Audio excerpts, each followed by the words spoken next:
Okay, welcome everybody to the City Council meeting, August 12th, 6 p.m. So let's recite the Pledge of Allegiance before we start, please. Pledge allegiance to the flag of the United States of America and to the republic for which it stands, one nation, under God, indivisible, with liberty and justice for all. Thank you. Attendance, we're a couple councilmen short. We have two We got excused. the left side, right side covered. Okay, noted. Okay, any changes to the agenda? We do have one additional item, an event request for Benedictine Living that was put in front of you. It's And gonna we'll be add that as 8:10 with your New permission. business, 8:10, okay? Okay, with that addition and approve the agenda, please. I'll move that we approve the agenda as written. As amended to include 8:10, sorry. Second. Okay, can you do first too? I was the first, he's the Okay, second, now we gotcha. just do aye. Then we Okay. just vote So all in favor? aye. Any opposed? Agenda approved. Consent agenda, there's a lot of items on there. I'll just read through them one by one, and any questions, we can stop me. Otherwise, I'll just go through and read them. We'll approve them all at the end. So the first one is council meeting from July 14th. Council meeting Park Board minutes, April 27th. Approval after payment for 226,656. Warrant list. Fire Department, Matt Grant's seeking the council to approve 3 new hires for the fire department. The BBQ one-day liquor license is on here too. Change order for the fire hall. This change order reflects work related to PR3 and PR4. And 3.8 is Byron Fire Hall addition, pay request, Brennan Construction for $214,096. 3.9 is 10th Avenue, 4th Street Roundabout, pay request, Rochester Sand and Gravel, pay request 2 for $145,355. 3.10 is Pickleball Court pay request, Winona Mechanical for $12,371. 3.11, pool renovation pay request final, Horizon Commercial Pools for $413,612. BCRC Trail Loop final pay request, snow contracting for $3,002. Water main extension, PSA. Summerby West Development, third amendment. And the last one, 315 on the consent, is homecoming parade route proposal. Any discussion on those?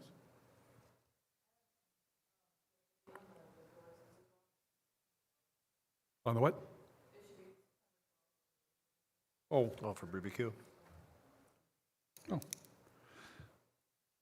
okay. I'll make approval of the consent agenda with the correction of the BBQ liquor license being September 12th. Second. Okay, all in favor? Aye. Any opposed? Consent agenda approved. Moving on, communication reports and petitions. First on the list, we have People's Energy presentation by Gwen Stevens. Welcome. Good evening, Mayor Glassmaker, City Council members, and City staff. As your agenda states, my name is Gwen Stevens, and I'm the new President and CEO at People's Energy Cooperative. I started actually in January as the CEO, but I've been at the cooperative for 15 years. Prior to that, I spent a lot of my life in Byron. I worked at Schmidt Printing, or it used to be called Schmidt Printing here in Byron for about 13 years. But I had met with Al. I've been going around meeting the different city administrators or mayors and or both, and just offered up the opportunity to just introduce myself to council members. And given my background at the cooperative, a lot of my work was in member community relations, legislative relations, our safety program, and human resources. So one of the things I would like to remind everybody, or maybe for some of you this might be new, is emphasizing one of the cooperative principles. There's 7 cooperative principles, and my favorite one is concern for community. This is where a lot of my career at the co-op was spent. So what that means for the city of Byron is we have a lot of opportunities to help support financially different initiatives. One of the things that we have is a revolving loan fund, an economic development revolving loan fund. I'm not aware that we've done anything with any businesses in in Byron. I couldn't find any with a quick search, but we have helped with the intent of the fund is to provide gap financing for startups or business expansion. And so in some other communities, we have helped daycares get started. We helped a chiropractor office get started. We helped a business expand down in Stewartville. So we've done a number of things over the years, but we currently have over about $775,000 available for gap financing. So if you have an entity that's interested in coming to Byron or expanding in Byron, and maybe they come up a little bit short, we like to step in and help with that if we can when it's supported by the city. And again, we don't do it to compete with banks. It's really to help come alongside a bank and a business owner or potential owner to help them out. The other program that's one of my favorites at the co-op is our Operation Roundup program, and this is where our members round up their bill to the next dollar. And we have contributed over $1 million to within our service territory over about 20 years or so. I looked up in Byron, we have granted about $70,000 since 2003. The one that comes top of mind to me is we did one with the Byron robotics team. But those grants typically go to 501c3s. It can also, though, go towards park projects within the city, can go to the fire department, schools, community education, which usually is within the schools, or community foundations and that sort of thing. So I encourage those applications are accepted on a quarterly basis. And I just strongly encourage people to tap into that. And if you have questions on that, fire department or school, there's a couple of school folks, you can reach out to our office and we can tell you more about that. The other thing that we do is scholarships for high school students. And for graduating seniors, we offer scholarships using money from unclaimed capital credits. As a cooperative, we are a not-for-profit entity, and so that means that any margins are allocated to our members and then later retired to members. Sometimes, though, members move off our lines and maybe move out of state or pass away, and family members don't let us know what happened. And so they go as unclaimed property to the state of Minnesota or other states. The state returns them to us if they're not claimed after a while, and that's how we fund that program. This last year, I think we awarded over $52,000 in scholarships, high school scholarships within our service territory. Students, parents, or legal guardians just need to be a member of the co-op in order to apply for that. Since 2018, we changed up the program a little bit in 2018, so now we can better track, and at least 16 high school students from Byron have received that scholarship. And then the other thing that we do is support community celebrations. So in Byron here, Good Neighbor Days, I think, do you have Burfest here too? Okay, Yes, I wanted to make sure that wasn't, I was like, I think that's Byron. Or Burfest. We used to do member appreciation events, and we just did not. The number of people that would come to those just didn't justify the cost for that, and we felt our money was better spent supporting and helping the communities have those community celebrations. So just some fun things that we can do. We like to say that we're more than your power provider. I realize we don't do all of Byron. We would be happy to serve all of Byron, but there are rules in the state, so we'll follow those rules. But it's a pleasure to be here. If you have any questions, I'm happy to answer those, but you can always reach out to our office too. So just wanted to be able to put a face with a name and let you know that we're here to serve you. There's a lot of programs that you just went through that I don't know a lot of us knew about, so thank you for bringing that up. Yeah. A lot of benefit for us, so thank you. Yep, you're welcome. For educating us. Thank you. Thank you. And good Thanks luck. for the time. Thank you. All right, next on the list, it's Mr. Nate Walbrook. Just before school starts, he wants to chat a little bit before he gets swamped. Before I get swamped, it's already happened. Okay, thanks for having me. As, in general, I guess as long as I'll be superintendent, I anticipate coming before the city council at least once a year to kind of talk through what's going on in the schools and and give an update, but I felt especially important and pertinent in the post-referendum universe to talk through a little bit about what I presented about a year ago, and showcase for you what we're projecting for the future, but then also talk through things beyond what I would call operations items, you know, what we're doing to educate kids, not just pay the bills. Paying the bills is important, but we also need to be educating the kids. So I have this, this presentation for you to consider and look through. Tonight, I just want to hit on 4 big ideas, and I will try, because I know you have a lot of information ahead of you here at this meeting. I'm going to move through it quickly, but just like the mayor kind of said earlier, if you have questions or if you wanted to talk through things, you can just interrupt me. I won't take it that personal. But the 4 big ideas I want to touch on are the budget, the public school fund amendment that'll be on the ballot in November, some long-range planning ideas for our school facilities, and then what we're going to be focusing on starting this year as it relates to guaranteed learning for all kids. So, next slide. It's a PDF, so it's kind of weird. This chart here is what I showed you and many other community members last year about thank you so much. The optometrist recommended I get bifocals. I said I wasn't ready to commit to that yet in my life, but it's coming soon.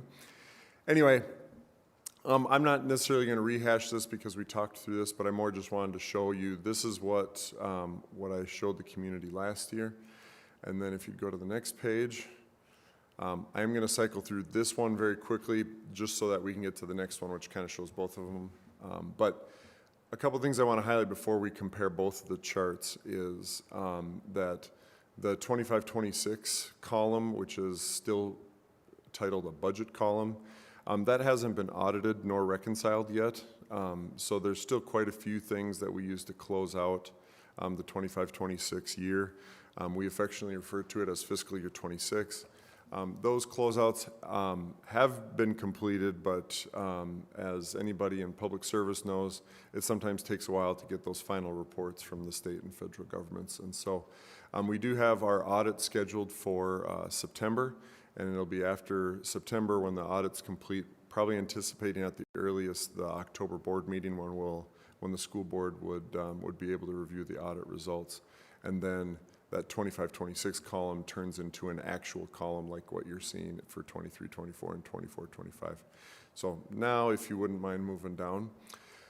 So these have both the pre-referendum budget projection and the current budget projection. I can't put too many disclaimers on the current budget projection because there's a lot of numbers that haven't been reconciled. And then on top of that, the pre-referendum created some assumptions that as the business manager and I, director, excuse me, as we looked at some of those assumptions, we didn't think that they were quite conservative enough. And so I should point out that the current ones are almost to the point of being devastatingly conservative because we do not want to be surprised as we move into the future. So essentially on the revenue front, we basically have programmed about a 2% revenue increase, and that applies both to our general ed formula, which funds most of our school district, but then also the levy also inflates over time as well as part of that, and that was part of the referendum. We do, the past couple of times, the school district has gotten closer to like a 2 3/4% on the increases, and so a 2% is, we think, very realistic and also very conservative at the same time.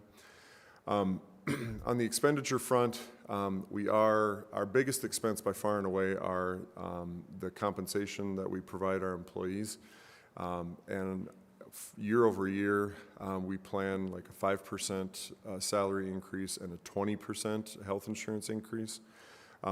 Those are both above what we have historically settled at, but again, it's just trying to plan and be very careful with what it looks like going into the future. Even with conservative estimates, I anticipate that by the end of this school year, we'll be at or above our fund balance target, which is 8% of our expenditures. And then you also see moving into the future, 26, 27, we continue to add to the fund balance. And then during the 28, 29, and then moving into 29, 30 is when we start getting back into deficit spending. Again, I will have you point out that you have 3 consecutive years of catastrophically planned out our projections. So we do anticipate things being significantly rosier than this.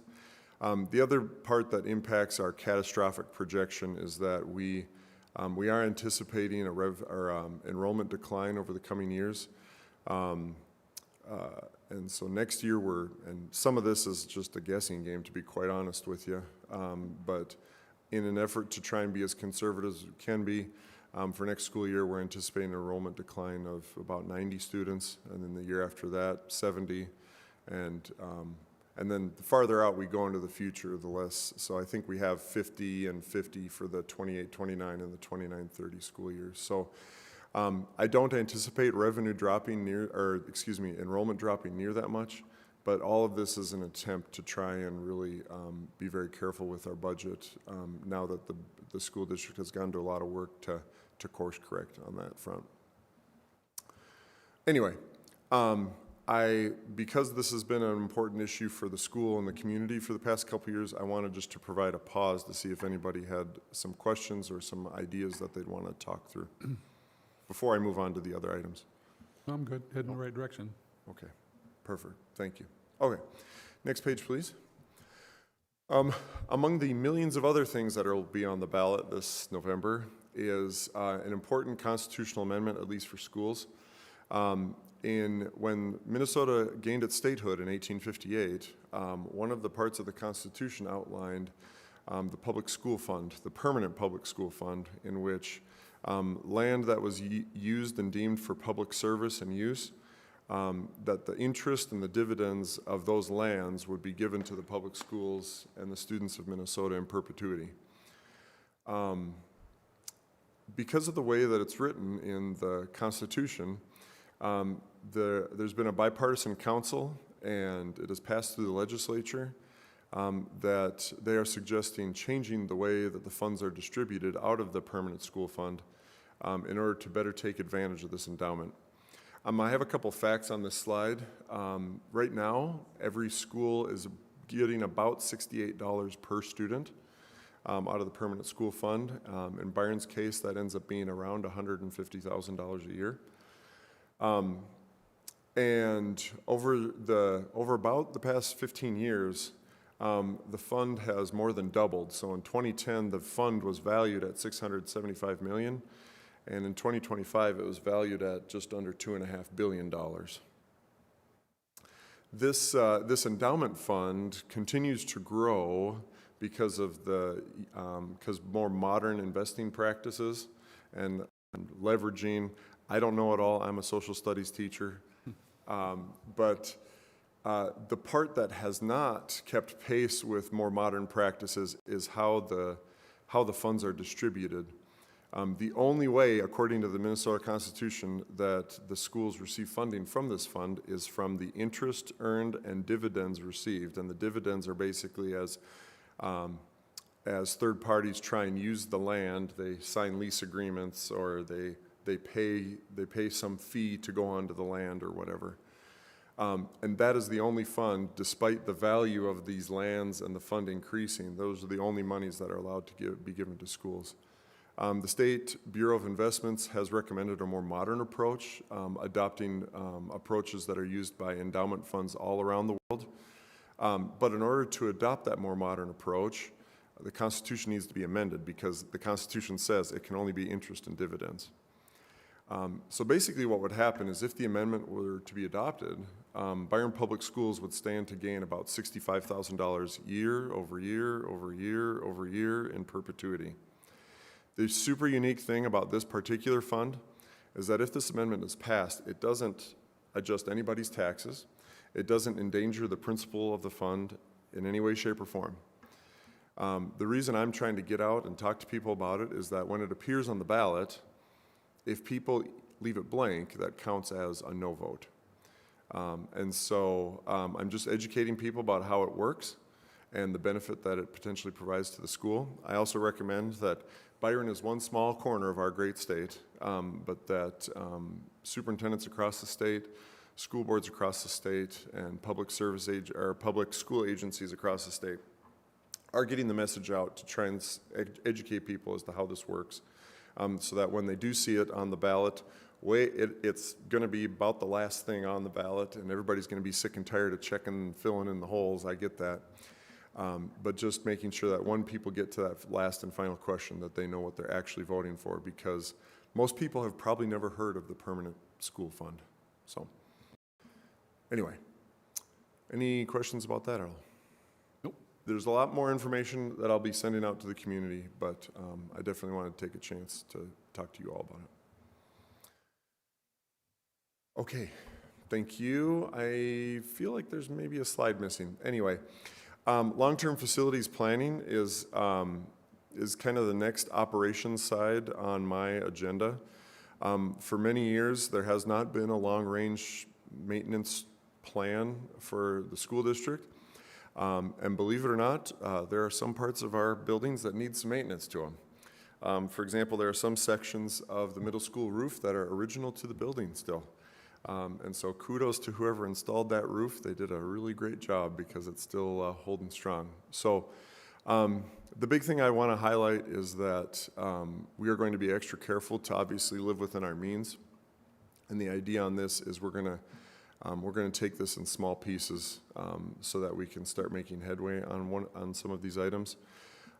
I believe we've already accomplished a pretty big step in that we've hired a facilities manager, and we have not had a position like this in the district for 4 or 5 years. And this is somebody that has a background in facility maintenance and keeping up with these sorts of things, that is able to oversee the facilities, plan out projects years in advance, and then also oversee our facilities and maintenance department. So there's some more work to be done here before we release a big plan. The second thing that we're waiting for is completion of a facility assessment. This summer we had ISG and Knutson, our partners. They offered to do a complete 360 facility assessment for free, and that's usually about a $40,000 to $50,000 expense. But because they've been great partners with Byron Public Schools, they offered to do an assessment like that on our facilities for free. We're waiting for the data breakdown that should be coming at the end of August, so that then we can start planning things out years in advance. The last item is this profile of a graduate, which has been part of Byron Public Schools for many years now, almost a decade. And this spring, I set to the task of understanding what is everybody's understanding of the profile of a graduate. And I came away with quite a few very interesting findings. The biggest finding, at least for action items, is that there's not consistency across our school buildings about what this looks like. And so this year, I'm going to be working with the staff to arrive at consistency with these. What does it mean to be proficient in collaboration? What does it mean to communicate effectively? And that all of our teachers, all of our instructional staff will have an agreed upon definition of what those things look like. And I also have a plan to more faithfully implement this profile of a graduate over the next 4 to 5 years. And so the first step is just achieving clarity so that all of us educators know what we're chasing after.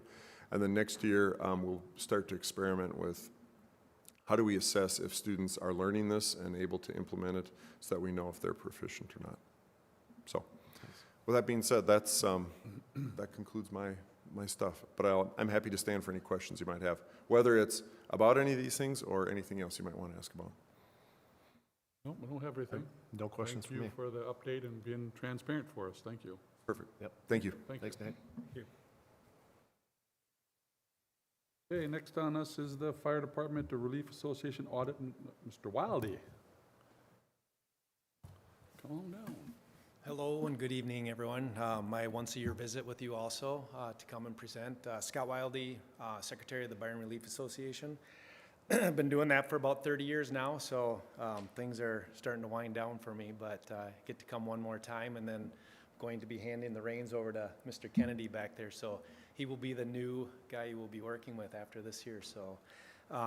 Couple things I want to go through tonight, and you don't need to pull, hopefully you guys got everything, I don't know if you had a chance to review it, but there's 3 things I need tonight: the financial state audit report, the Fire 25, and the SC 26. So what these documents are is the health and well-being of our fund. As you guys know, we've been doing a lot of different things recently to really raise our funds. As of actually today, our balance is sitting around about 1.5 million, so it's the most, obviously, it's ever been. Actually, Ryan has been doing a good job of raising funds for the department. So we are sitting in a very, very good position and continue to do so as we advance forward. But through these documents that you have in front of you, it's basically just showing, what we're sitting at. One of the big things I wanted to mention that we did this year is, as you know, the Relief Association and the Byron Fire Department were 2 separate entities. And what we did, working with Al, is he basically said, it's time we get them on the Relief Association. So we went through a process, talked with everybody, brought them on, so they are now part of the Relief Association. So I think from an active member standpoint now, I think we're sitting around 36 individuals. We have several firefighters that are part of fire and first responders. As of today, we don't require everyone that's hired as a fire person to be a medic, but in the future, that could happen. But as of today, we're not specifically hiring to say you need to be both. A lot of people do come on the fire and they say, I want to become a medic also, so they go through the schooling and become part of that. You'll also see our investment report. Like I said, it's been doing very well for us. Dave Olson, he's been a partner with us for, it's been a long time, ever since I've been on, but he has done good things for us. We have requirements, as you know, and guidelines that he needs to stick to as far as our investments. So things are sitting well there. And then, like I said, our schedule, one of the things, the schedule that you see in front of you that you do have up on the screen that I wanted to talk about and get your guys' input and approval, hopefully. We have been, over the years, have been doing very well. You can see on the far right that percentage funded. Talking with our auditor, what he recommends is 120% funded for a fire department. And you can see if you go back in history and time, we've been, there was times we were under 100% where the city did need to kick in a contribution. I think there was 1 year in my 30 years that happened. But for the most part, we've been very conservative as far as what we've been going up, what we've been asking for per year of service. And so working with our auditor and discussing it, what we would like to ask for from you is to, and you can see the projections up there, we would like to advance that up to that 4,400 for next year per year of service. That leaves us at 121% funded. And that's with where our numbers are today. So you can see 1.43, we're already over the 1.5 million. Granted, we all know the stock market, how it can work. It can go up and down at a moment's notice. But again, where we have our bylaws and everything as far as where we fund, we are conservative with what we do. And these numbers too are conservative as far as what we do project out for the following year. So, so I would ask for the city to approve that or ask questions as far as if you have some in regards to that. I think we've shown you over the course of many years that we are fiscally responsible for what we do. We've been very good at budgeting. We've been very good at working with our auditor and our investment firm. So what questions do you guys have? I have one. If you look at the SC 26 as far as increasing the rate per year, and if you look at the last several years from when we did the large increase, It barely impacted it. it barely impacted Yeah. it, but you are going down on your percent funded. Every time you raise it about $100, you're going down 2 to 3%. So if you're at 121 and your goal is 100, then 20, and you're looking at an increase, you're gonna go below the 120 if things continue in the same trending mark. Correct. And these, like I said, they're conservative. Yeah, But conservative. is your previous, yeah. So the SC 26, the problem with the SC 26 is we're in it right now. It's conservative. And so those are the projections. So that's the way the auditor, the way these forms by the Minnesota State Auditor's Office works, is they send them to us early, projections, and it is what it is. But no, you're absolutely right. I mean, if you look at historical numbers, it does, and like I said, I think it goes, well, if you, that other sheet, actually go to page, are you looking at page 19? On mine, it's actually the rate increase analysis. SC 2026 3500 redacted is the form nope, not that one, sorry. I'm looking at the rate history one. Yeah. The rate history one. The rate history, yeah, I think go to, if you pull that back up, that other form you just had up, Because that only has, the And rate just, history only has one page on it. yeah, go over, scroll down once, keep going. I think keep going. It's page 19. I'll tell you when to stop. Yeah, is it page 19? See, I got a good memory, don't I? Keep going. Right, keep going, right there. Yeah, so if you look at that, that shows you the history. And if you go back and look, I think the one time that the city, 2008, and I remember 2008. Yes, it was Because the bad. housing market shifted dramatically in 2008, and I think that's what happened. That was the one and only time, and you can see there, we were 65% funded at that opportunity. All these other years, 82, 83, we've never had to come back to the city for an additional contribution. So, but when you do look at, so going up to the 35, so we're at 166% funded in 2025. In 2026, at 3,500, we're 144% funded.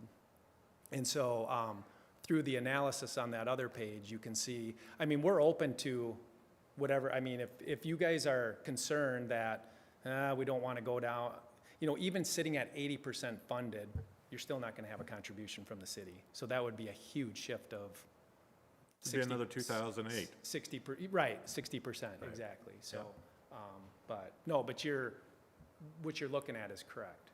So, but that's, I mean, we're looking for you to, I mean, if you say, we don't want to do something that drastic, we can certainly talk. One of the reason we're doing this, and I think you guys know this, one, when I look at other fire departments around southeastern Minnesota, I can give you Stewartville, I can give you Pine Island, I can give you Casson.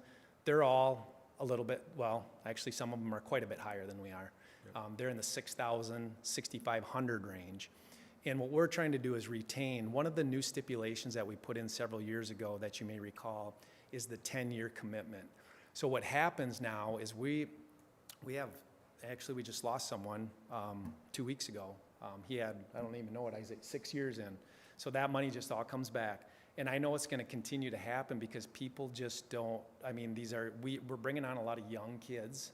I call them kids, I mean young adults, but they're just not sticking around. And so what happens when they go off is that money all just goes back into the pool and gets disseminated throughout the people that are still on. So, but so that 10 years is a tough commitment for some, and people may never even hit that. So what is the ask? So my ask is to go to the 44. If we're thinking that's too much, you can look at the 43. That's, I mean, if you go back to that other spreadsheet that you had, this one, you're looking at 124% at 4,300. We're just looking at to do some incremental shift to keep on pace with others and to try to retain the staff that we have.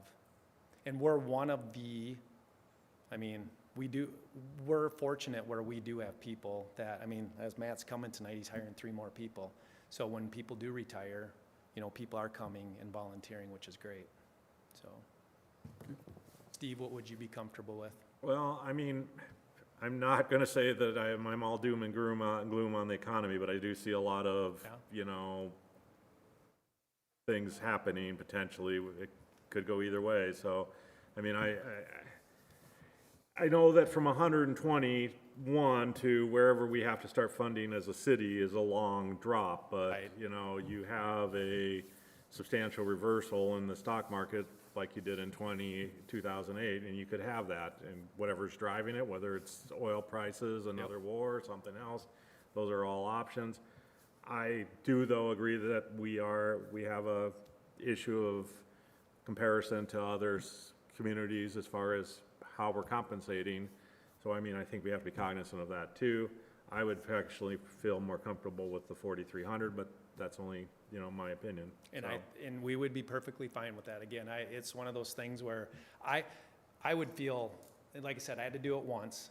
And I don't want anybody to ever have to come back and say, hey, city, we need 40,000 from you. So, I want this to be a dialogue as far as what you're comfortable with. And we would be happy with 4,300 too, so. And I think the thing about that is when you look at it, when you're potentially gonna come back is when the city is not gonna have that, you know, is also gonna have a lot of problems. Right, yeah. Because, you know, if you have another, something like a housing collapse again, Yep, you know, there's issues there too. I mean, everybody, the school district everybody had trouble Yep. for several years around 2008. So agree, I think that's, you know, we have an obligation absolutely. as a city to, you know, to take care of you guys and stuff like that. And I appreciate everything you guys do, well, guys and gals.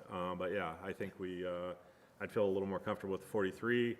We look at it again next year. Yep. You know, we're just kind of bumping it up on a kind of a regular basis as the things look like they're still in that good shape. And I know it's only a 2% Yeah, difference on that percentage funded, but, you know, that's, yep. No, and like I said, I'm very comfortable with that. I would ask, the 43 we would be happy with that, so, yeah. Yeah, I think what you're saying, Steve, makes a lot of sense. Okay. I mean, we've had lots of good years in a row, but we all know Yep, things happen, so. agree, so, Yeah. yeah. Okay.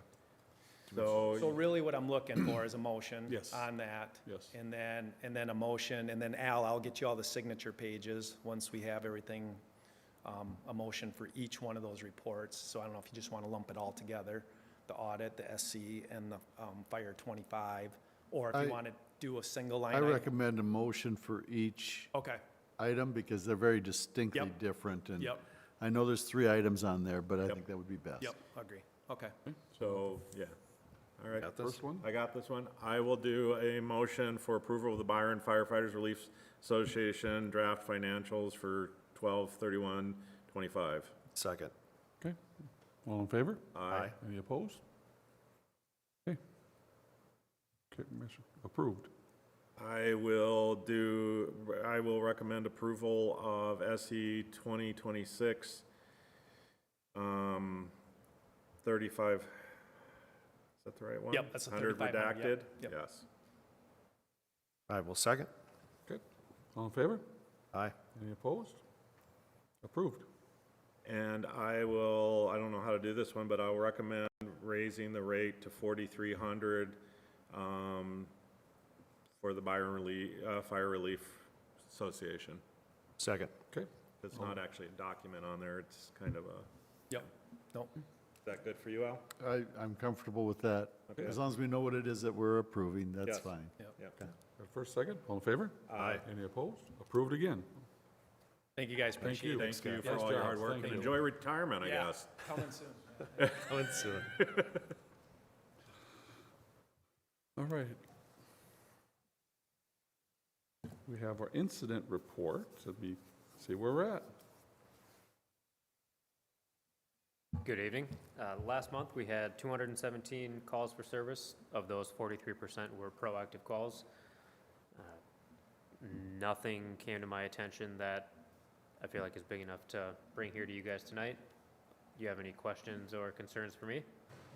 No, I got some good news, and again, I'm noticing, maybe you guys have, I've been noticing a lot more kids with helmets on. I am too.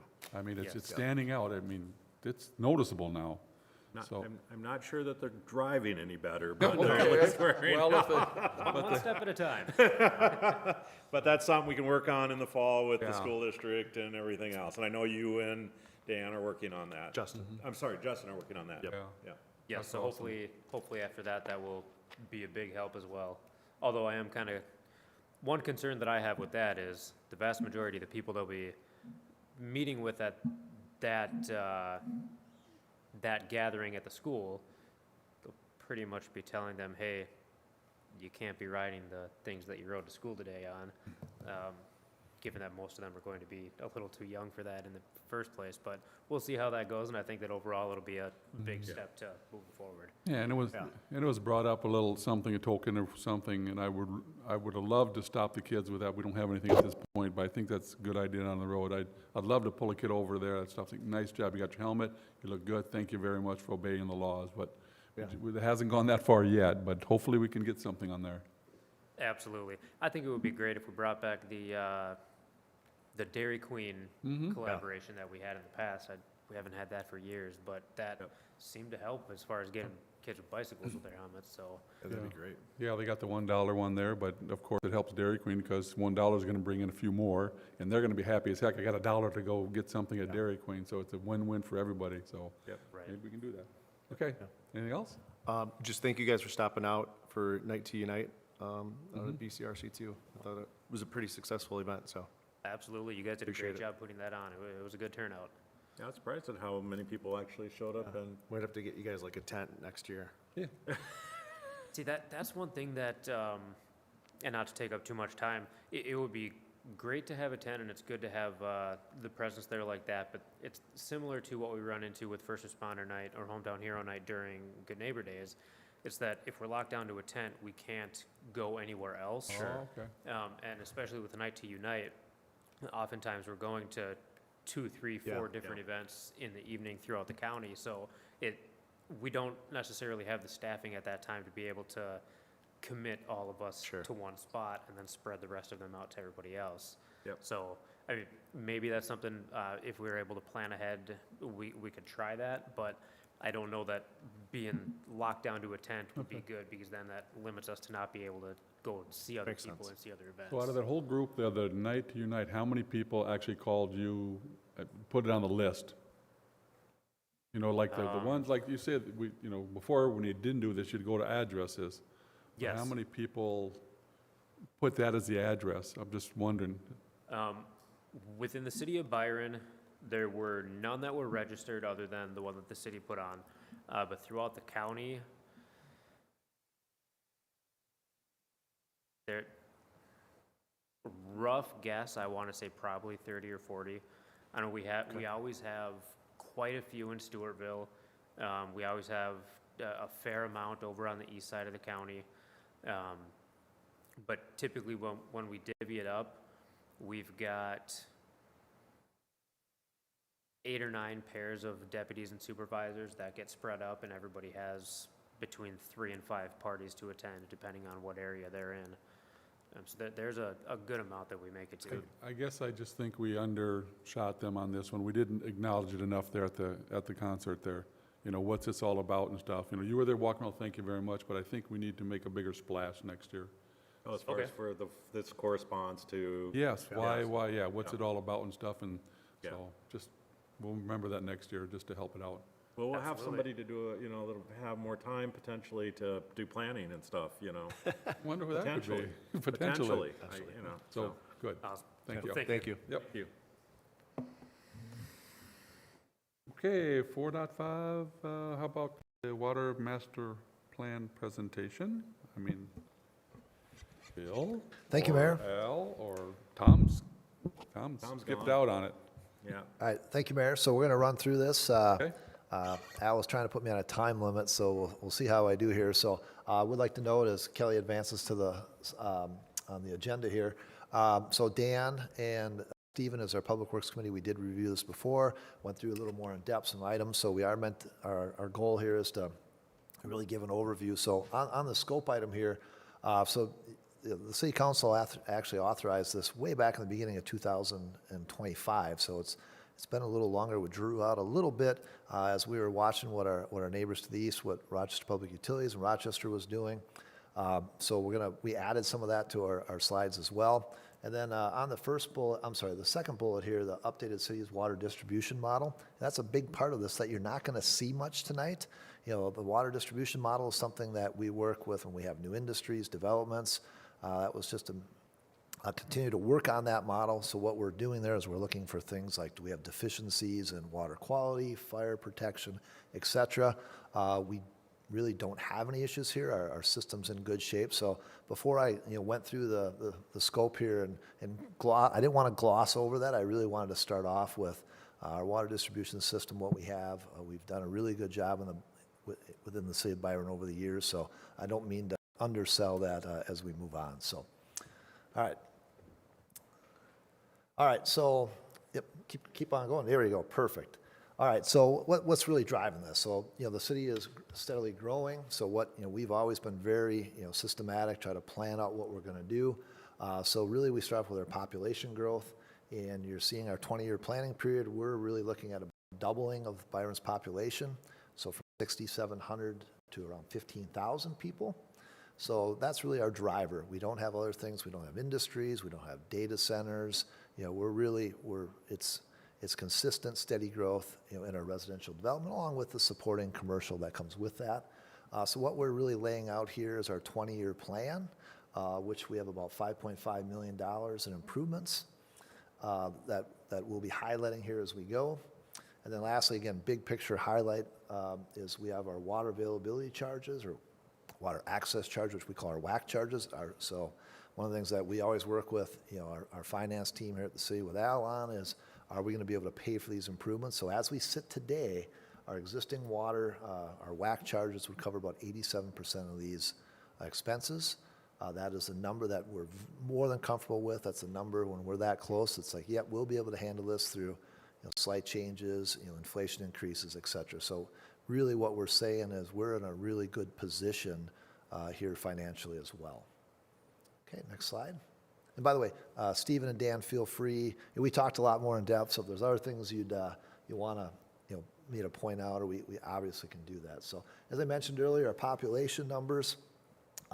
So what are some of the things that drive what we're doing? So some of that is what's our peak day usage, what's happening on the July 100-degree days, and what we're seeing is our average usage. Just throw some numbers out. We're about 500,000 to 600,000 gallons a day. On those hot dry days, we get up into the 1.2, 1.3 million.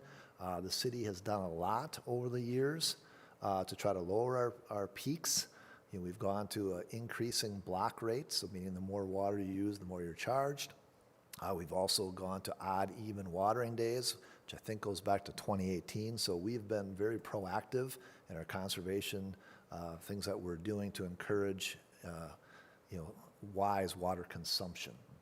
Okay. One other thing just to add there is, as we're looking at population growth, we're very conservative, aggressive with our growth. But we're then on the opposite. Then we're what's the opposite of not conservative?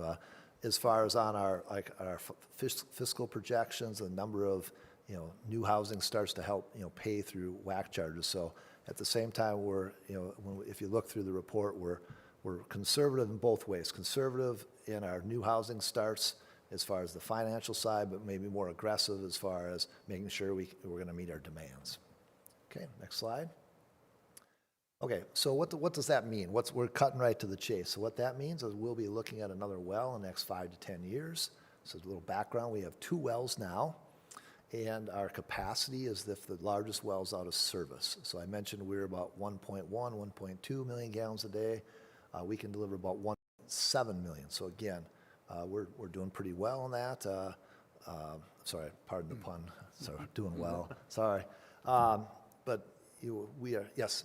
Is that tough to get an approval for a new well? I'm just curious. Mayor, you are absolutely on par here. We're going to get that in about 2 slides. So Okay. yes, that is going to be a challenge for us. So But what that well is going to be a challenge because, and actually with us in the audience tonight is Todd Blumstrom. Todd is the Assistant GM of Operations, I hope I got your title right, Todd, at Rochester Public Utilities. So we actually have some slides in here that Todd has graciously provided to us, so we will tackle that one. With that well, though, we are able to get it permitted, which right now is a little cloudy. That's roughly about 1.7 million. The other thing that we're doing in conjunction with this is we have requested a groundwater appropriation increase. So that's how much water you can pump out of our aquifer, which is the Jordan Aquifer. So we have requested an increase from 186 million gallons per year to 264 million gallons per year. Preliminarily, on what with our conversations back and forth with the DNRs, we anticipate that will be granted. But as I told Dan and Stephen, we got to be cautious until we actually have that. So with that, we are anticipating that there will be a requirement to drill a monitoring well with that as well also. Okay, next one. Okay, so in addition to our wells, we also have our towers. So we are planning then for a third tower, and we generically said in the 2030s, because that's a little bit longer out. So we do have 2 towers now. They hold a little over 1 million gallons of water. The criteria there is we try to have enough storage to meet our average day demand. So that was at 500,000 or 600,000 gallons, and we're over 1 million. So we're in good shape there. So again, we're building the cost of a new tower in, roughly in that, we'll just say 10, 15-year range. So again, making sure we can finance this and pay for this. Okay, so one of the things that Byron has always been very proactive in planning. So this just kind of lays out what those expenditures would be. Okay, the big caveat to this is the well, and are we going to be able to drill a well? And then if we do, are we going to be able to drill into the Jordan?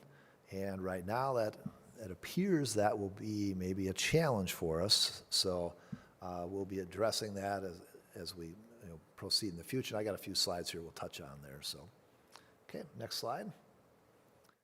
All right, so we have been talking to the city of Rochester. So this is actually, this next couple, these are slides out of Todd's presentation to the council here from a couple weeks ago. So Matt Brecky and I have been part of I guess I'll call it a regional technical advisory committee. That's my term, not RPU's. So we've been meeting as well as with the other towns in Olmsted County with RPU staff on a quarterly basis as they are going through a planning effort on their end. Okay, next slide. Okay, why does this matter to us? Well, this matters to us because in 2024, Rochester received notification that they are now prohibited from drilling new wells into the Jordan. Okay, and we have been told this will apply to us as of today. Okay, so this planning effort, not only is it important to Rochester, but it's also important to the city of Byron. Okay, that's why we are participating, because it's to our benefit as well as Rochester's as well. Okay, so what's the city of Rochester looking at? What's RPU looking at? They're looking at other alternatives. So down the lower left there, alternatives, those are different aquifers that are deeper. They're also looking at surface water alternatives. So on the groundwater alternatives, you may say, well, that seems simple. We'll just drill a well deeper. The challenge with that is you drill deeper, then you have water quality issues. So if we would be drilling deeper, we would most likely be looking at water treatment of some sort, or a water treatment facility, which then throws our $5.5 million, that would go up significantly. But we're ways away from that, so we don't, one of the things we talked about is we're not pushing the alarms or anything like that. We're still in a really good position, but we're gonna work with Rochester and the DNR to make, sound choices for the city.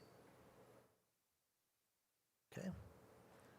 All right, as I mentioned, we're working with them. This just shows the groundwater modeling that they're doing. It really encompasses, you can see this is basically here. This is all of Olmsted County. So what they're looking at is, the pumping, the groundwater sustainability, how this impacts surface water, how this impacts, different wetland features. And this will then go into, how we approach wells in the future also. Okay. So what does this mean for us? So what we are looking here from the City Council is to approve the Water Distribution System Master Plan. The second one is really just continue what you've been doing, which has been, you've been very proactive in planning and budgeting. Just really is keep doing a good job. The third one is, this is really for the staff, is we just need to continue to monitor, our trends, what's happening, which we do, so as usage is changing, then we will adjust. So, back in the 2010s, as we were seeing the proliferation of, sprinkler system in new homes, we've made adjustments to account for that. And that's what, we will continue to do. We'll continue to adjust whatever the challenge that we may be posed with. And then lastly, continue to look at water conservation efforts. Though when Tom and I meet, we feel we're doing quite a few things right now, but obviously we'll continue to look at things we can do to keep those peak days down also. All right, and that is the end of what we had. So really, Dan, Stephen, if there's anything that we talked about you'd like me to tackle, or Mayor, obviously if you have any questions or comments. No, just looking forward is always good, no surprises, so that's awesome, because it looks like the numbers at this point are gonna be okay, but if we need to keep on pace with that, though. Yeah, it's going to be, I think the RPU study is, they're looking at here, we'll just say the next 6 to 12 months, so what, we'll really, continue to work with the City of Rochester RPU, and, we'll continue to have some answers and discussions with the City Council here. Perfect. I don't know, you guys good? I asked all my questions and made all my comments already.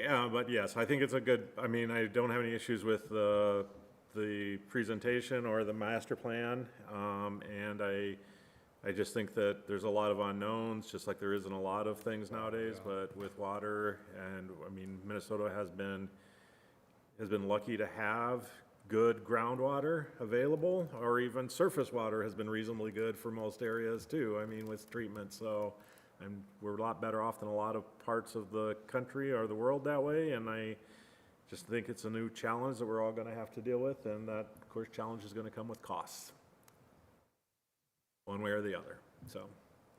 Okay. You want a recommendation or a motion to approve it? We need a motion to approve the master plan. I move approval of the 2026 Water Master Plan. Second it. Okay, we got a first and second. Any public comments on this? Any other council comments on it? If not, all in favor? Aye. Any opposed? And approved. Thank you, Mayor.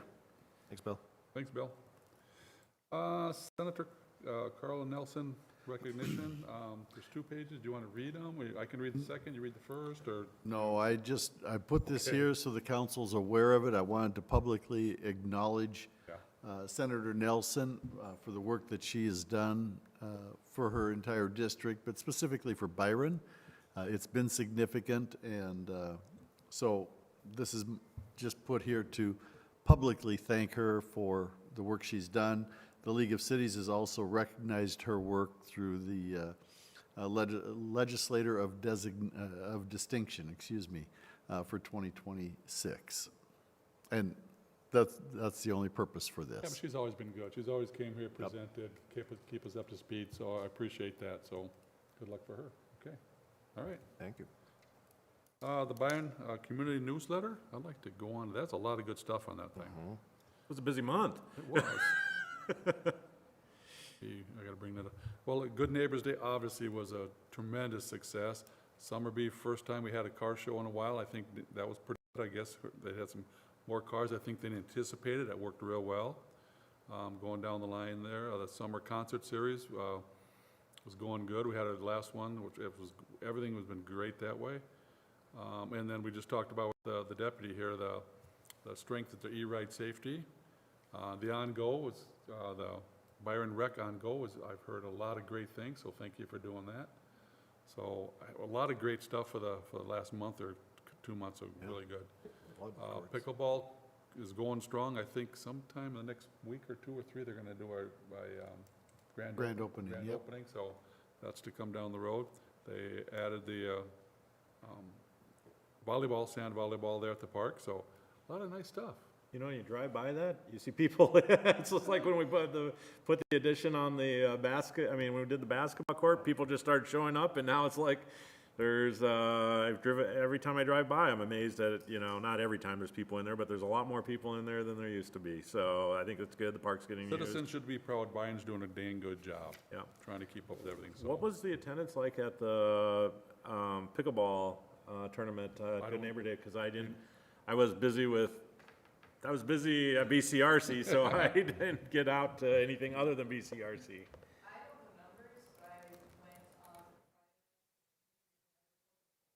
Awesome. I've been by there, mid-evening a couple times, and it's amazing how many people are out there playing, so, yeah. There's always people out there. So it's good, so, It's a high-quality court, so. yeah. Okay.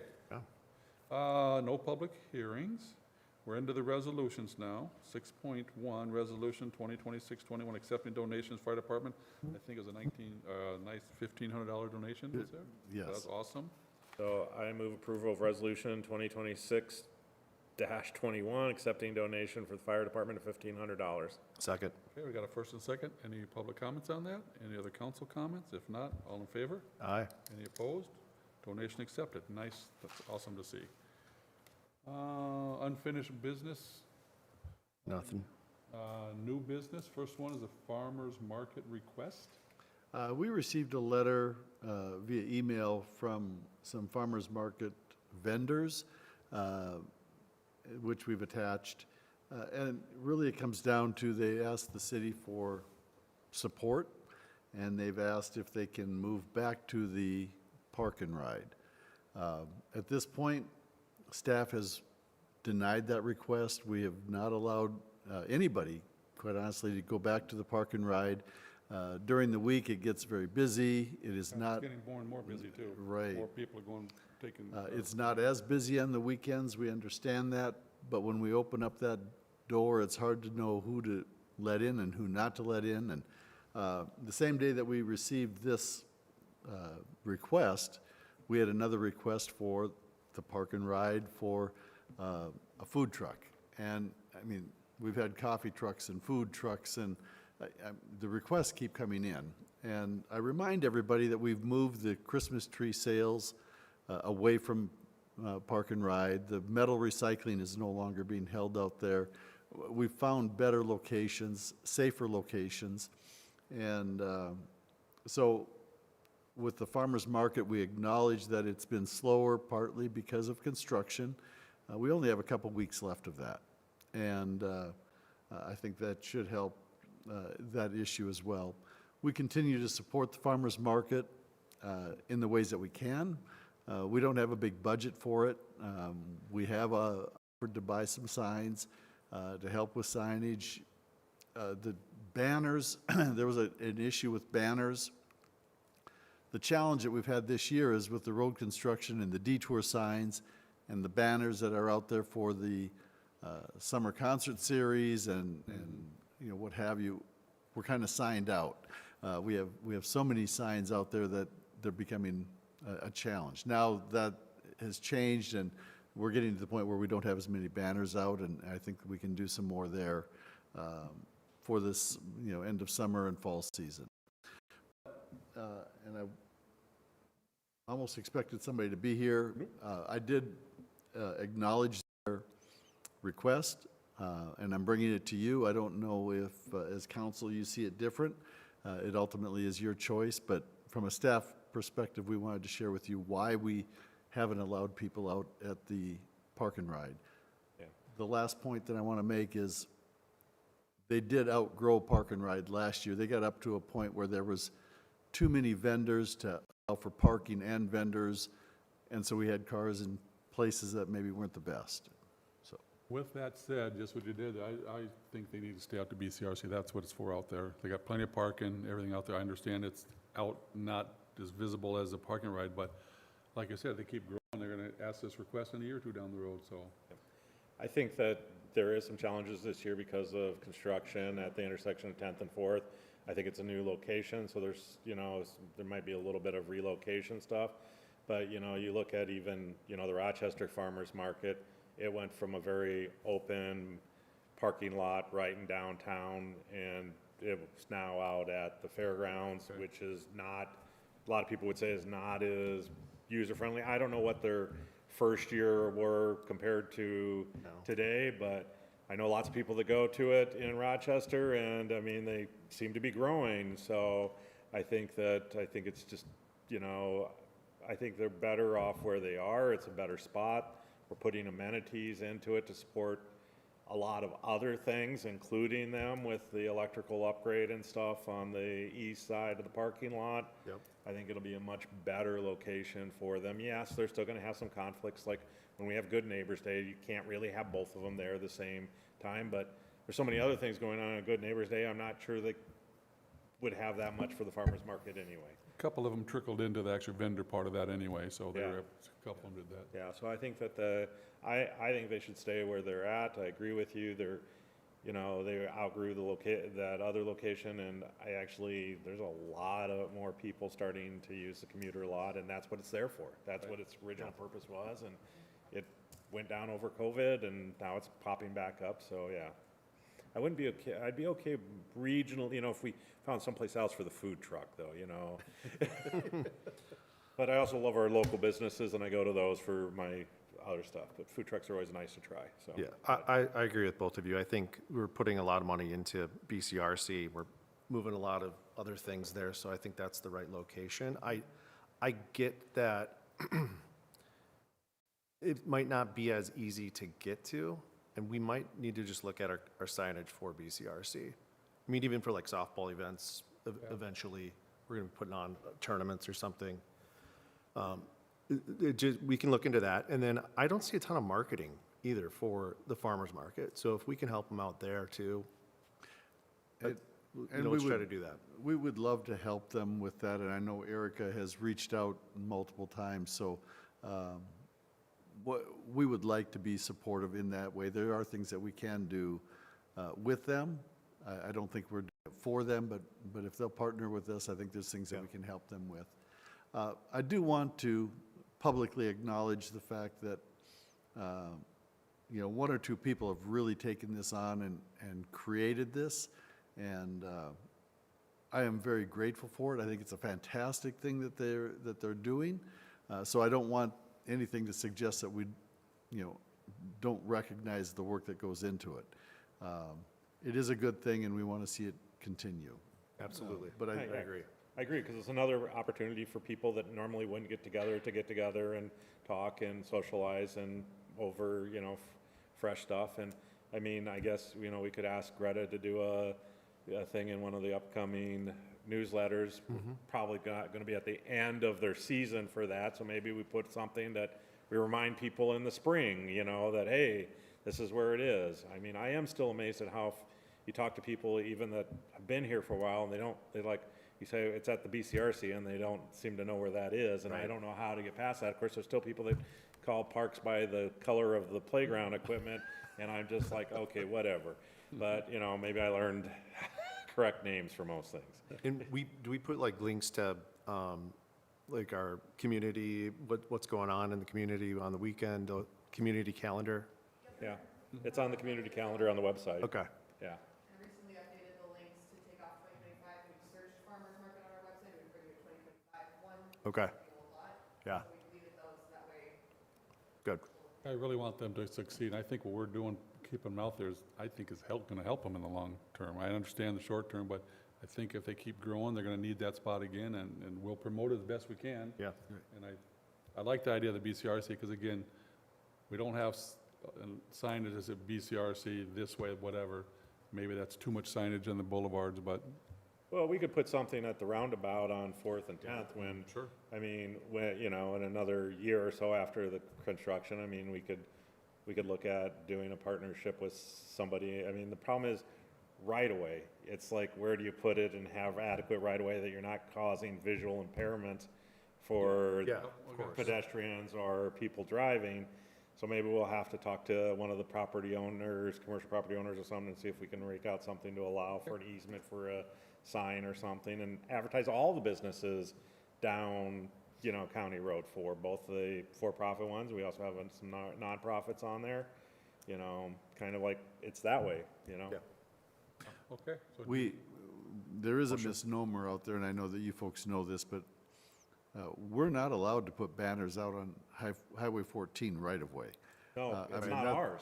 That's right. So, I mean, that was one of the things that I think people, not everybody is clearly understood, because I can't put anything out there, quite honestly. So we have to be careful with that, but again, we're happy to continue to work through it. Is this a motion to, no motion, just guidance? We don't need anything unless you wanted to override staff's No. position, but no, there's no action required then. Yeah, okay, perfect. Good support and staying up to BCRC, awesome. All right, the next one is Recreation Coordinator job description. Start with that first. Staff has been working over the summer here with our Recreation Coordinator intern to create a position, and this job description really captures what a Recreation Coordinator can do here in Byron. So by virtue of the job description, we are asking the council to create the Recreation Coordinator position. And it's the first step. It did go through the Park Board. It has been through Personnel Committee, with both saying it's time. We've been talking for this a long time. I agree, it's time too. So I'm going to move approval of the job description for the recreation coordinator, and you had a comment though. I just have one question. Yeah, for the requirements, I see like first aid, CPR, AED. Do we want something with like food safety in there too? Do you want to make a second so we can discuss it? Second. For discussion.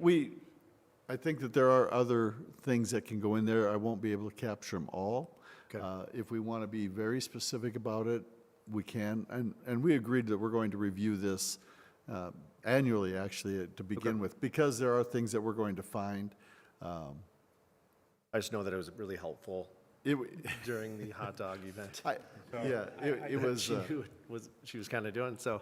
I will say that I have to take some food certification for my permanent job because of an event we do, because I volunteer my time at that event.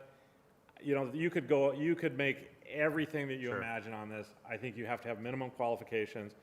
My always expectation is of good employees, if you give them the opportunity and you're paying for the training, most of them will undertake it and keep those certifications up to date if they can, because it benefits them as Absolutely. much as the employer long-term. Yep.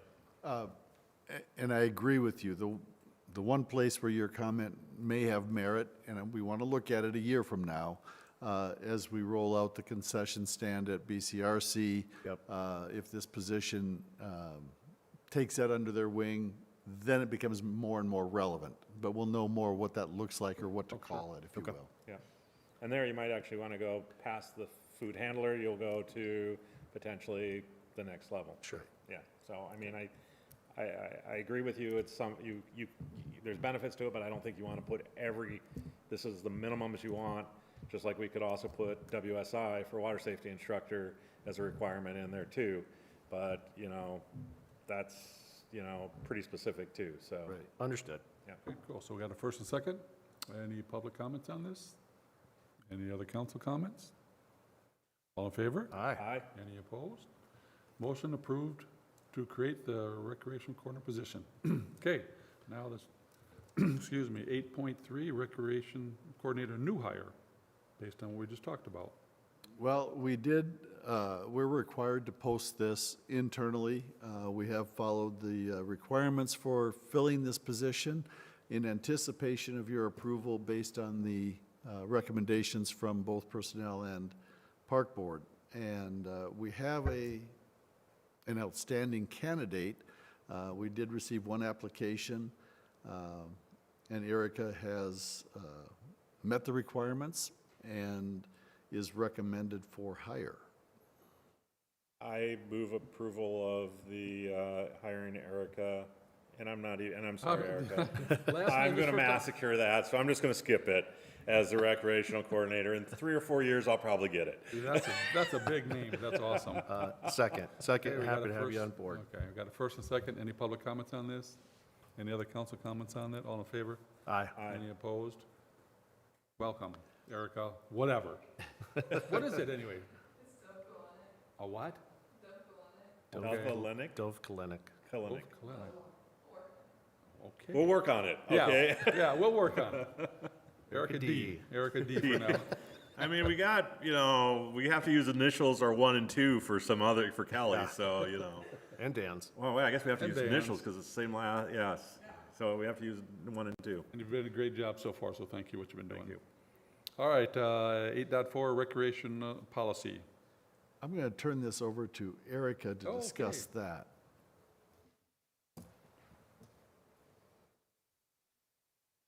Okay, basically, I've been working on this over the course of the summer. I think I brought a rough draft of this to you in June. It's changed. I guess the content hasn't changed a whole lot, but we've reformatted it, done some more research on a lot of it. So basically, it's just kind of a founding document of kind of overarching things we can reference. So I know there's like a photo policy in there, inclement weather, concussion protocol, all that kind of stuff. And then as we create more programs, as we have more specific needs, we can create more specific policies as needed.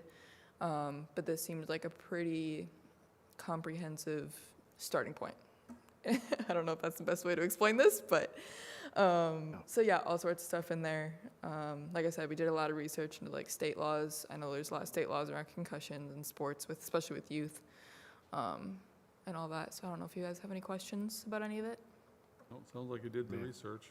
Nope. Good start. I appreciate all of the effort that went into it. I think it's a good starting document to have. I know it'll evolve over time as For sure. we get more experience in it. And I mean, and there's always things that we didn't even think about, so that Yeah. come up. We'll learn a lot over this We'll learn next a lot couple over of the years for years. sure. I mean, luckily, there's a lot of communities around us that are already ahead of us, so hopefully we learn from their mistakes instead of making ours. But And every I also community is have, different. I've also reached out to surrounding communities while writing this, and like Rochester's been a huge helper in this. Owatonna's been a huge helper. Like they're all in support too, so. Good. So is the park board unanimously, so. I'll make a motion to approve the recreation policy. I'll second it. Okay, we got a first and second. Any public comments? Any other council comments? All in favor? Aye. Any opposed? Recreation policy adopted. Thank you. Thank you. Thank you. You got park names? Sure, go ahead. I'd want her to talk about the name of the park, Yeah. being as she's taking the new. I can talk about it. I'm already up here. Okay, city park names. Names. So I think this is mostly Tom's project, but he's not here today. So essentially, there was, because the pickleball courts were added into what is currently the soccer complex, and that there's a community garden there, it was pretty much decided that the soccer complex is no longer an accurate title for that park. Not really Agreed. descriptive of what's there. So I think that Tom did some digging, did some, I don't know what he did, but he found an old sign that said North Valley Recreational Park Really? that referenced that park. Okay. So I think, That's Basic- what is it originally called? Nobody remembered it because it's just like they can't remember names of other ones. Yeah. That's what the plans say. Oh, that's what the plan is. Oh, cool. so yeah, basically the idea is just to change it back to North Valley So- Recreational Park. What's gonna happen is you're gonna say North Valley Recreational Park, and they're gonna say what? And you'll say soccer fields. For a while anyway, for a while. Yeah, But And we can VR. drop Be that used to down it. to 4 letters. yeah. I am fine with renaming that complex to the North Valley Recreational Park, and so I move approval of it. Second. Okay, we got a first and second. Any public comments on it? Any other council? Yes, you sure can.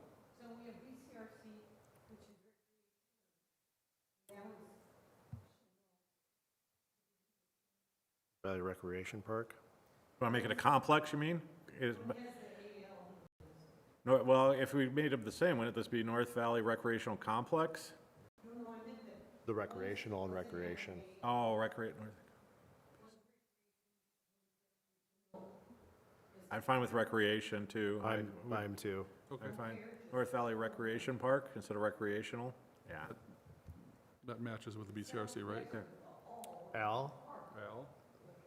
Al? What's the I count? think that we did have that conversation, and it was decided that it's more than recreation at the North Valley Recreational Park, because we have the community gardens and what have you out there. So we had recommended I see. the We're splitting hairs, I think.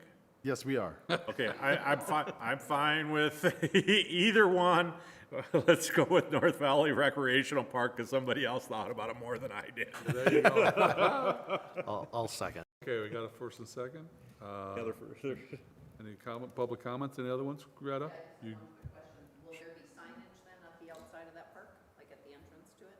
I think eventually we'll have to, just like we do with, I mean, I think we should. We're working on park signs. Yeah, we'll have to Yeah, do some more with BCRC too. BCRC and. both of them.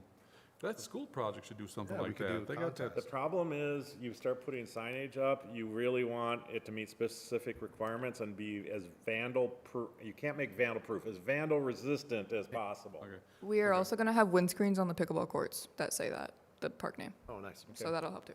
Yeah, Okay, Windscreens on the pickleball courts? yeah, so, okay, so all in favor? aye, Any opposed? Approved. thank you. North Valley Recreational Did a Park. wonderful job on two things, especially when one's a surprise. Okay, 8.6, accepting bids and award a contract for a crack sealing project coming up. It's pretty straightforward. We have Okay. a section of town that is ready for crack sealing, and it is being contracted out. We've gotten the requisite number of competitive quotes, and And two of them were really close, and the other one isn't right. that far off really, and compared to, they were just probably busy. So it looks like So SNL is this contracting, roads right? only, or are we doing any bike paths with this? This is roads only at All this right. point. And SNL contracting, got it? so I will move approval of a purchase order or contract to SNL Contracting Incorporated for $84,250 for the crack sealing. Second. Okay, we got a first and second. Any public comments on this? Any other council comments on there? All in favor? Aye. Aye. Any opposed? Accepted bid for SNL contracting for 84 and some change. Confined space policies. You have two of them back to back here. The Safety Oh, Committee has okay. reviewed and updated our confined space policy and requests approval. I move approval of our confined space policy and the fall protection policy. I'm going to combine them if you don't object. Okay. I'll second both. Okay, we got a first and a second. Any public comments on both of them? Any council comments on there? Okay. All in favor? Aye. Any opposed? Fall protection and, what is the other one? Confined space, both approved. Yep.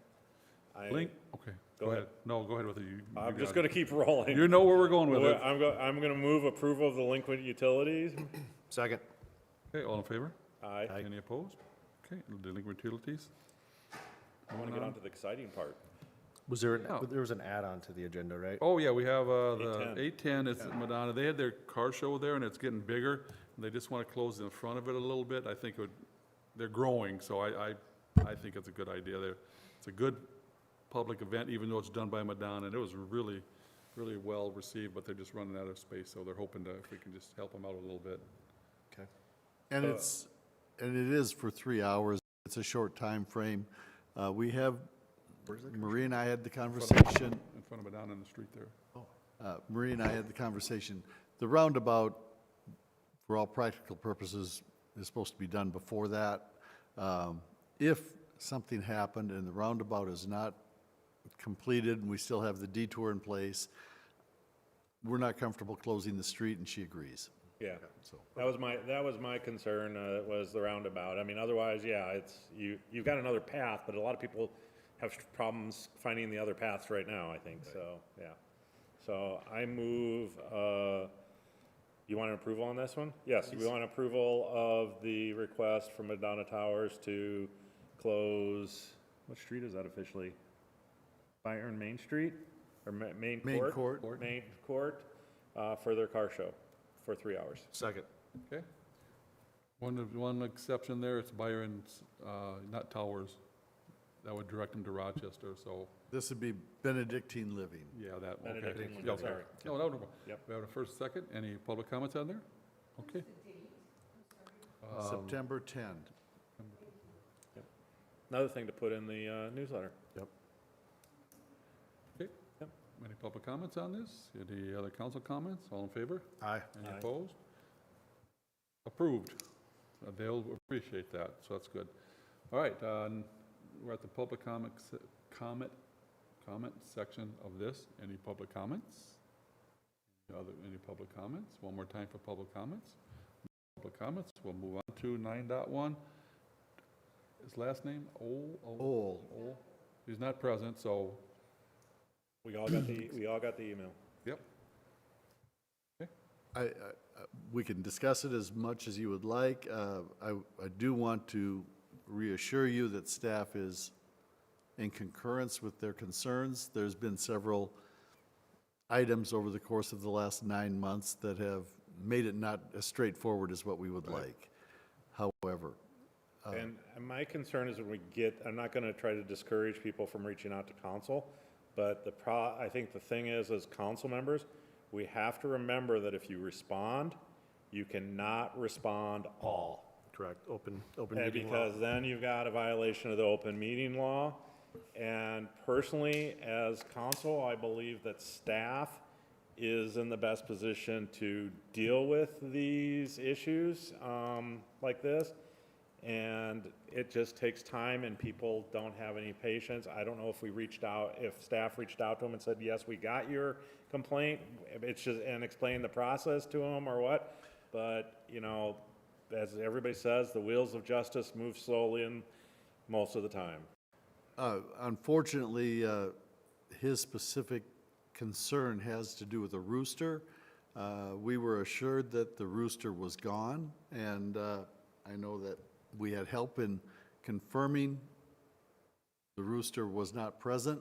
And But then it came apparently back. it was in the house, or in the garage, or in, It came back. it came back. my God. So, once the rooster came back, I think that triggered this concern. I don't want to speak too much for Mr. Ole, but I believe that's the issue. And since that time, we have added the animal nuisance to the rest of the nuisance with the administrative warrant that has been issued Yep. and served. And obviously, we don't want to do this. We're forced to, and Al, they did it exactly right. Everything, cross the Ts, dot the Is, all the way legal, you know, make sure that it doesn't come back. So we have to get that set up before we can proceed with this, so I Yep. think you guys did it right, I Okay. believe. And I apologize for, I mean, we've had multiple complaints. I understand it. About the time we were ready to pull the trigger on this, there was a roll-off in the front driveway. You know, how do I enforce something when it Looks, appears to be appears, taken care of? And it was not addressed Adequately. adequately. So now we're back to, we're going through the process again. Yep. But we do have a date, we do have a process in place, and we're proceeding, so. Nothing needed on there, right? Just, nothing needed? Acknowledgement. We don't need anything, this was Okay. for Mr. Ole, and we felt, you know, he asked to be here, we feel like he, you know, anybody that wants to address the council has that right. Okay. All right, with that said, just go to the round table there. I guess we're short. Go ahead, Bill, anything? Nothing additional unless you have any questions, Mayor. I don't have any questions. Awesome, thank you. No, because we didn't have P and Z, it's quiet that way, but I do want to thank everybody for their effort on Good Neighbors Day and Night Out, and I think, you know, it was a really, both of them were very successful. I mean, I was busy doing some other stuff during Good Neighbor Day, I was there, but, you know, I help out with another organization, so I'm kind of committed onto that. And I think it was really well. It did seem like traffic through our area was a little slower than it has been in the past, but I don't, you know, it's kind of hard to tell, you know, so. But, you know, I think it's a good event and everything, and I really appreciate, you know, some people and the amount of work that they do and volunteer for and stuff like that. It's amazing, you know, so I appreciate that very much, and I appreciate staff's efforts too. Okay, thanks. Council, we're stuck. We have to,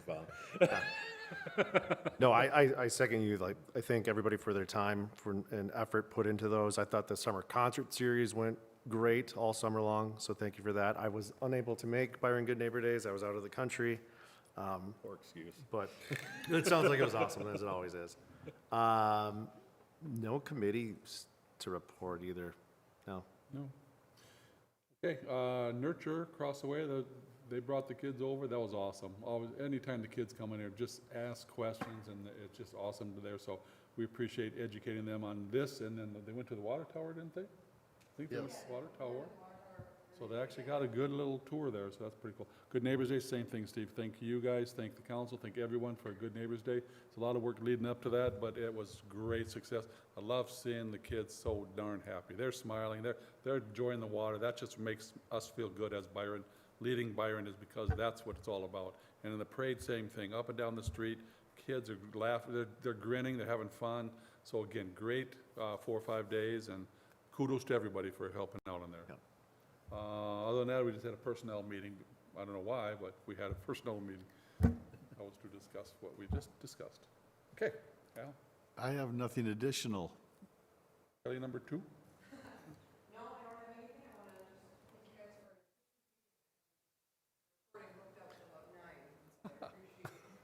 Mayor? Oh, man. Better not be 9. You know, one thing, I'll speak to that real quick, because we have great committees below us here, not below us, I'm sorry, that give us the information, so we don't have to haggle. They approve it, we trust them, because that's what they're there for. So it does make our meetings go quicker and on point, because we trust what they're doing for us and getting it ready for us, so. Absolutely. Mayor, I would be remiss, I missed an opportunity here. Kelly had the privilege of doing her first election yesterday.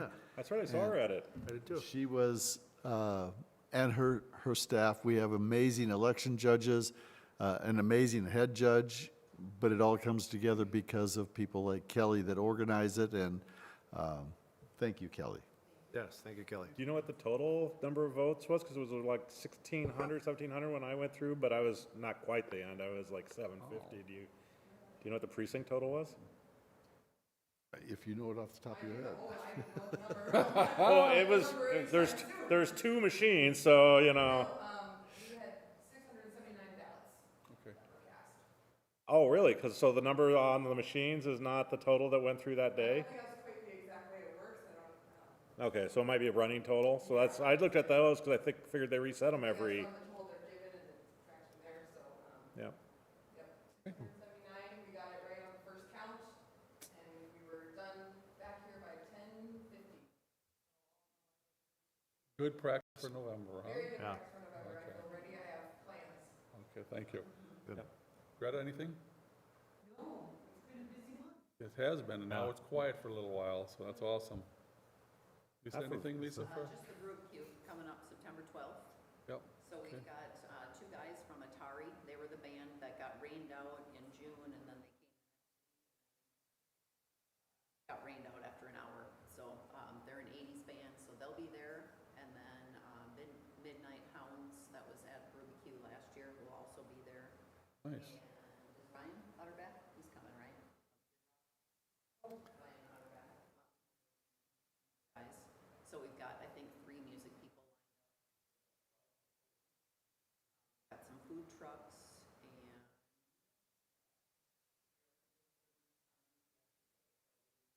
sort of the 4x6 mesh.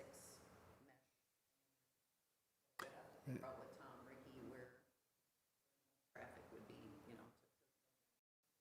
And our charity this year is Leashes and Leads? Or I'm Paws and Claws. Paws and Claws, thank you. I know. I get it wrong. But they are also obviously a good cause, and I don't know what we can do for the adoption piece. They're working on that as well, so. Yep, they'll be there from 1 to 3 with dogs. Oh, cool. Today at Paws and Claws. So she'll be there, and Paws and Claws does the Pet of the Week every Wednesday on Midwest Access. So they'll be on the 2nd and the 9th, and they're gonna do a plug for the Rubik's back from Jack's Bottle Shop sometime.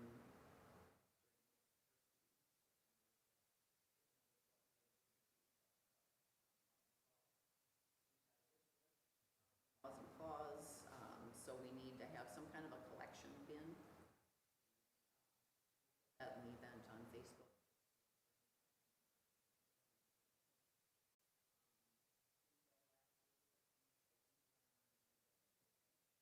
Nice. And Byron and all the pages. At least I know Nate was here, but is there, I don't want to add more stuff to your plate or anyone's. I'd love the monthly school update if someone's in charge of that. Or is that just too tough? No, I'm trying to think what we did at the last meeting. If it is, that's fine. It's just nice to hear what's happening in the school, you know, be prepared for this. I know that we're gonna, basically, like we did with the referendum, we're gonna go to, like tomorrow, we're going to the, and you're gonna go and do the presentation, not the same one he did, but really just talking about the permanent school fund. Doesn't raise taxes, I guess I can't say that. But, yeah, it doesn't raise taxes, so just vote either way. Can't tell you how to vote, but. Okay. Yeah, I mean, that the information is out there, he's gonna have like a bullet pointed kind of a thing, and put that all businesses and lots of presentations between. I know I'm thinking way outside the box in this. Isn't there a government program at the school? What? A government program for school? Any class on that? In government, we have them come in and they have to sign their things. That's what I was getting at. Would they ever be willing to pick a classmate, different one, and give the presentation of that? You know, we have been trying to get kids to come to the school board meeting as reps of the school, and Oh, okay, all right, well, just wishful thinking, they but only anyway. do it because they're assigned, and once they're assigned, Okay. they sign their sheet. and we I don't gotcha. Okay, thank you. And what gets me is they actually pick the school board meeting, which are reasonably long versus the nice short ones that we usually have, but not this time, so, so, yeah, so. All right, thank you. Anything Thank else? you, Okay. Motion to adjourn. Seconded. Got a first second. All in favor? Aye. Any opposed? Adjourned. I can't tell the clock.